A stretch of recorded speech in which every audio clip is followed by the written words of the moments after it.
सोमवार के व्रत को लेकर मान्यता है कि इस व्रत को करने से भगवान शिव अपनी भक्तों की मुराद जल्दी पूरी करते हैं। सोमवार का दिन भगवान शिव को समर्पित है, इसलिए इस दिन भगवान शिव की पूजा और व्रत करने का महत्व और ज्यादा बढ़ जाता है। यदि आप सोमवार के व्रत करते हैं तो आपको सोमवार व्रत कथा पढ़ना बेहद जरूरी है, क्योंकि इसके बिना आपका व्रत अधूरा माना जाता है। आइए जानते हैं सोमवार व्रत कथा। देवों के देव महादेव बहुत ही भोल माने जाते हैं, इसलिए उनका एक नाम भोलेनाथ भी है। पौराणिक मान्यतानुसार भगवान शंकर को प्रसन्न करने के लिए किसी भी तरह के खास विशेष पूजन की आवश्यकता नहीं होती, क्योंकि कहा जाता है कि वह तो भोले हैं और भक्त की मन से की गई क्षणिक मात्र की भक्ति से ही वह प्रसन्न हो जाते हैं। अगर आप भी शिव की भक्ति और कृपा पाने के लिए सावन के सोमवार का व्रत करते हैं तो इस कथा से भोलेनाथ को प्रसन्न कर सकते हैं। किसी नगर में एक धनी व्यापारी रहता था। दूर दूर तक उसका व्यापार फैला हुआ था। नगर के सभी लोग उस व्यापारी का सम्मान करते थे। इतना सब कुछ संपन्न होने के बाद भी वह व्यापारी बहुत दुखी था, क्योंकि उसका कोई पुत्र नहीं था, जिस कारण अपने मृत्यु के पश्चात व्यापार के उत्तराधिकारी की चिंता उसे हमेशा सताती रहती थी। पुत्र प्राप्ति की इच्छा से व्यापारी प्रत्येक सोमवार भगवान शिव की व्रत पूजा किया करता था और शाम के समय शिव मंदिर में जाकर शिव जी के सामने घी का दीपक जलाया करता था। उसकी भक्ति देखकर मां पार्वती प्रसन्न हो गई और भगवान शिव से उस व्यापारी की मनोकामना पूर्ण करने का निवेदन किया। भगवान शिव बोले, इस संसार में सबको उसके कर्म के अनुसार फल की प्राप्ति होती है। जो प्राणी जैसा कर्म करते हैं उन्हें वैसा ही फल प्राप्त होता है। शिवजी द्वारा समझाने के बावजूद मां पार्वती नहीं मानी और उस व्यापारी की मनोकामना पूर्ति हेतु वे शिवजी से बार बार अनुरोध करती रही। अंततः माता के आग्रह को देखकर भगवान भोलेनाथ को उस व्यापारी को पुत्र प्राप्ति का वरदान देना पड़ा। वरदान देने के पश्चात भोलेनाथ मां पार्वती से बोले, आपके आग्रह पर मैंने पुत्र प्राप्ति का वरदान तो दे दिया, परंतु इसका ये पुत्र 16 वर्ष से अधिक समय तक जीवित नहीं रहेगा। उसी रात भगवान शिव उस व्यापारी के स्वप्न में आए और उसे पुत्र प्राप्ति का वरदान दिया और उसके पुत्र के 16 वर्ष तक जीवित रहने की भी बात बताई। भगवान के वरदान से व्यापारी को खुशी तो हुई, लेकिन पुत्र की अल्पायु की चिंता ने उस खुशी को नष्ट कर दिया। व्यापारी पहले की तरह सोमवार के दिन भगवान शिव का विधिवत व्रत करता रहा। कुछ महीनों के बाद उसके घर एक अति सुंदर बालक ने जन्म लिया और घर में खुशियां ही खुशियां भर गई। बहुत धूमधाम से पुत्र जन्म का समारोह मनाया गया, परंतु व्यापारी को पुत्र जन्म की अधिक खुशी नहीं हुई, क्योंकि उसे पुत्र की अल्पायु के रहस्य का पता था।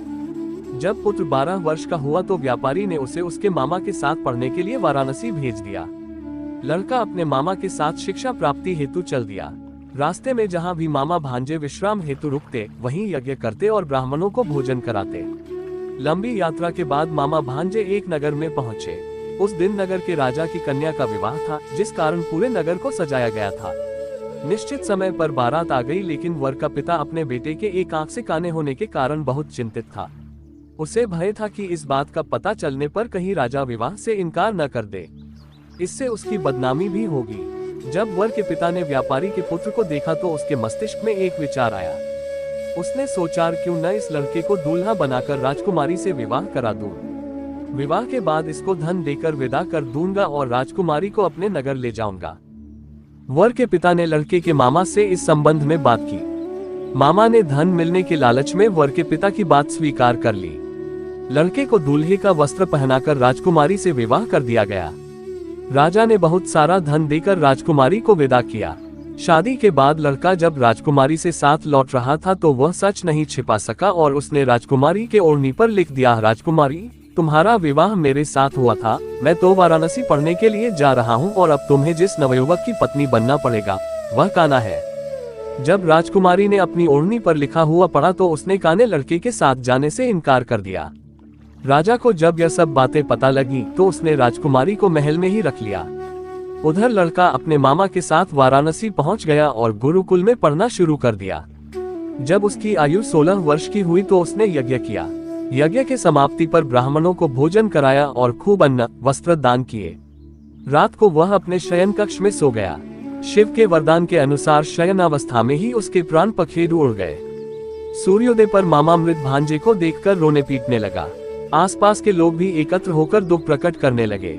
लड़के के मामा के रोने विलाप करने के स्वर समीप से गुजरते हुए भगवान शिव और माता पार्वती जी ने भी सुने। माता पार्वती ने भगवान से कहा, प्राणनाथ, मुझे इसके रोने के स्वर सहन नहीं हो रहे। आप इस व्यक्ति के कष्ट को अवश्य दूर करें। भगवान शिव ने माता पार्वती के साथ अदृश्य रूप में समीप जाकर देखा तो भोलेनाथ माता पार्वती से बोले, ये तो उसी व्यापारी का पुत्र है जिसे मैंने 16 वर्ष की आयु का वरदान दिया था। इसकी आयु पूरी हो गई है। माँ पार्वती ने फिर भगवान शिव से निवेदन कर उस बालक को जीवन देने का आग्रह किया। माता पार्वती के आग्रह पर भगवान शिव ने उस लड़के को जीवित होने का वरदान दिया और कुछ ही पल में वह जीवित होकर उठ बैठा। शिक्षा समाप्त करके लड़का मामा के साथ अपने नगर की ओर चल दिया। दोनों चलते हुए उसी नगर में पहुंचे जहां उसका विवाह हुआ था। उस नगर में भी यज्ञ का आयोजन किया। समीप से गुजरते हुए नगर के राजा यज्ञ का आयोजन देखा और उसने तुरंत ही लड़के और उसके मामा को पहचान लिया। यज्ञ के समाप्त होने पर राजा मामा और लड़के को महल में ले गया और कुछ दिन उन्हें महल में रखकर बहुत सा धन, वस्त्र आदि देकर राजकुमारी के साथ विदा कर दिया। इधर भूखे प्यासे रहकर व्यापारी और उसकी पत्नी बेटे की प्रतीक्षा कर रहे थे। उन्होंने प्रतिज्ञा कर रखी थी कि यदि उन्हें अपने बेटे की मृत्यु का समाचार मिला तो दोनों अपने प्राण त्याग देंगे, परंतु जैसे ही उसने बेटे के जीवित वापस लौटने का समाचार सुना तो वह बहुत प्रसन्न हुआ। वह अपनी पत्नी और मित्रों के साथ नगर के द्वार पर पहुंचा। अपने बेटे के विवाह का समाचार सुनकर पुत्रवधू राजकुमारी को देखकर उसकी खुशी का ठिकाना न रहा। उसी रात भगवान शिव ने व्यापारी के स्वप्न में आकर कहा, हे श्रेष्ठी, मैंने तेरे सोमवार के व्रत करने और व्रत कथा सुनने से प्रसन्न होकर तेरे पुत्र को लंबी आयु प्रदान की है। पुत्र की लंबी आयु जानकर व्यापारी बहुत प्रसन्न हुआ। शिव भक्त होने तथा सोमवार का व्रत करने से व्यापारी की सभी मनोकामनाएं पूर्ण हुई। इसी प्रकार जो भक्त सोमवार का विधिवत व्रत करते हैं और व्रत कथा सुनते हैं उनकी सभी इच्छाएं पूरी होती हैं।